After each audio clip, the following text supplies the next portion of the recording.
Le paradis est le centre éternel de l'univers des univers et le lieu où demeure le Père universel, le Fils éternel et l'Esprit infini, ainsi que leurs coordonnées et associés divins.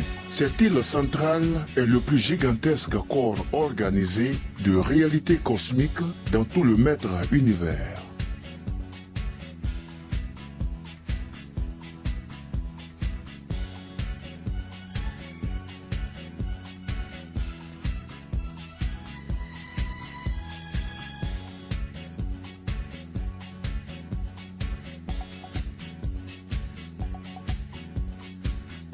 Le paradis est une sphère matérielle aussi bien qu'une demeure spirituelle.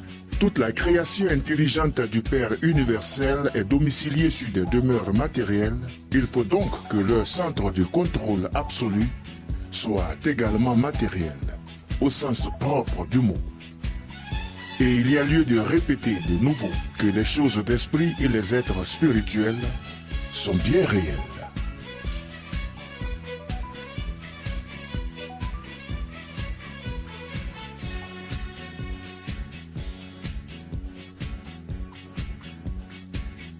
La présence personnelle du Père universel réside au centre même de la surface supérieure de cette demeure presque circulaire, mais non sphérique, des déités.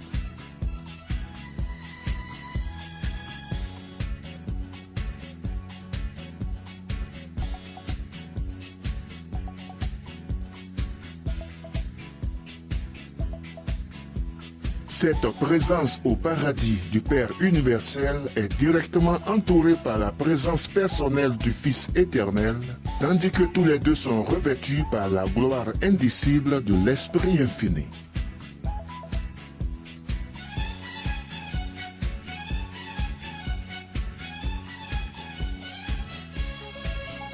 Dieu habite, a habité et habitera perpétuellement cette même demeure centrale et éternelle.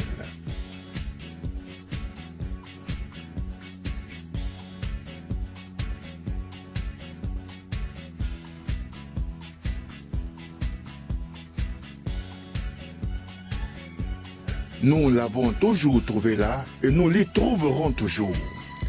Le Père universel est cosmiquement focalisé, spirituellement personnalisé et géographiquement résident en ce centre de l'univers des univers.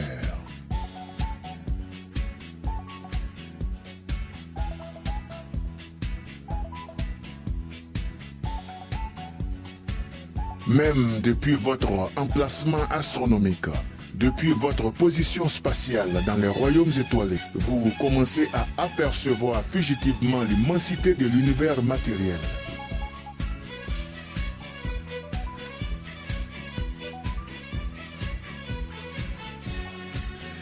Il devrait donc vous paraître évident qu'un univers matériel aussi prodigieux doit avoir une capitale adéquate et digne de lui, un siège central proportionné à la noblesse et à l'infinitude du chef universel de cette colossale création de royaumes matériels et d'êtres vivants.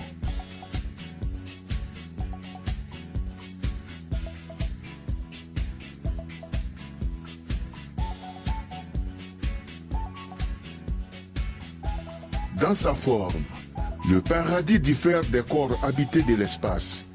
Il n'est pas sphérique, il est nettement ellipsoïde, son diamètre nord-sud étant d'un dixième plus long que son diamètre est-ouest. L'île centrale est essentiellement plate et la distance entre la surface supérieure et la surface inférieure est le dixième du diamètre est-ouest. Ces différences de dimension de l'île, jointes à son statut stationnaire, et à une plus forte pression de radiation d'énergie force à l'extrémité nord de l'île permettent d'établir une direction absolue dans le maître univers.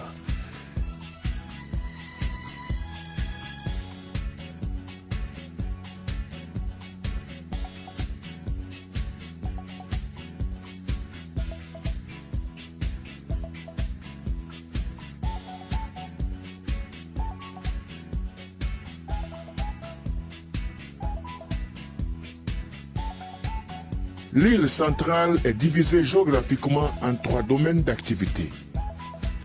1. Le haut paradis. 2. Le paradis périphérique. 3. Le bas paradis. Nous désignons par côté haut la surface du paradis qui est occupée par des activités de personnalité et la surface opposée par côté bas.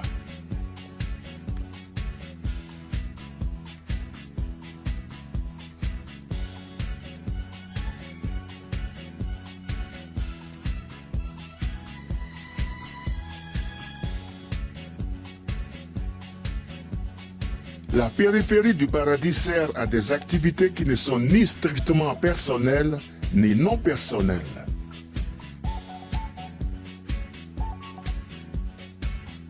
La Trinité semble dominer le plan personnel ou supérieur, et l'absolu non qualifié, le plan inférieur ou impersonnel. Nous ne pouvons guère concevoir l'absolu non qualifié comme une personne, mais nous pensons vraiment à la présence spatiale fonctionnelle de cet absolu comme étant focalisé sur le bas paradis.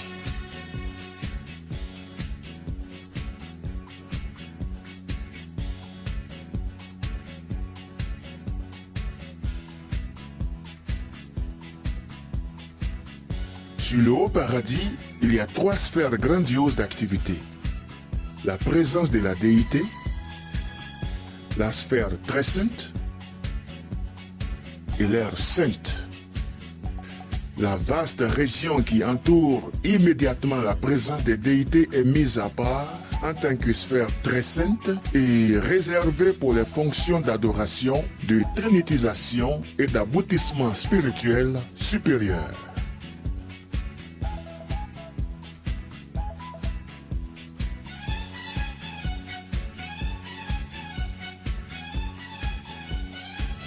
L'aire sainte, la région environnante ou résidentielle, est divisée en 7 zones concentriques. Le paradis est parfois dénommé la maison du Père, parce que c'est sa résidence éternelle, et les 7 zones sont souvent appelées les demeures paradisiaques du Père. La première, ou zone intérieure, est occupée par des citoyens du paradis et les natifs de Havona, qui se trouve en séjour au paradis. La zone suivante, la deuxième, est la région de résidence des natifs des 7 super-univers, du temps et de l'espace.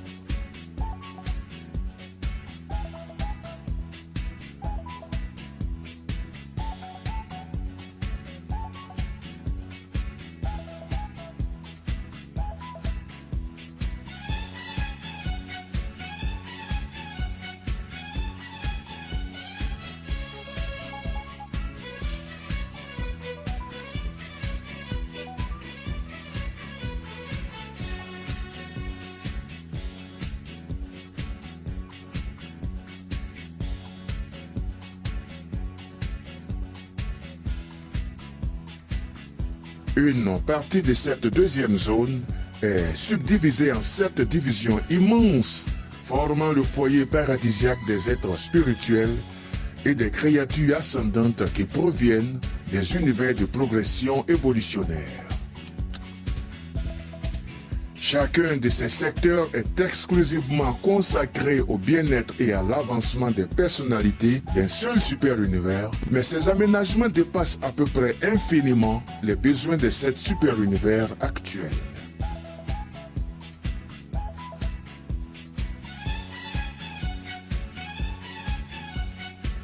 L'île centrale finit abruptement à sa périphérie, mais ses dimensions sont si énormes que son angle terminal est relativement indiscernable à l'intérieur d'une zone circonscrite quelconque.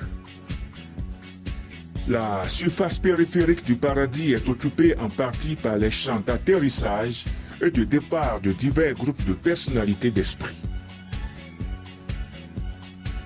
Puisque les zones d'espace non pénétrées bordent de tout près la périphérie, tous les transports de personnalités à destination du paradis atterrissent dans ces régions. Le haut et le bas paradis ne sont abordables ni par les super-naphins transporteurs, ni par les autres types de franchisseurs d'espace.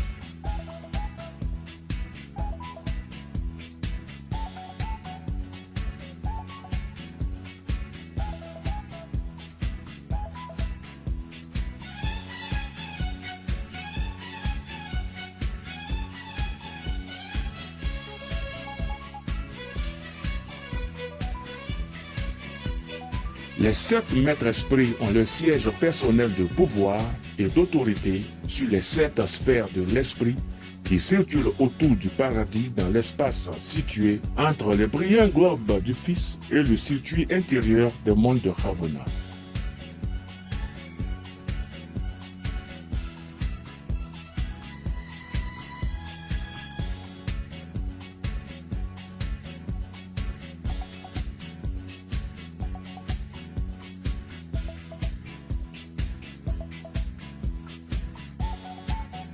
Mais ils maintiennent un siège foyer de force sur la périphérie du paradis.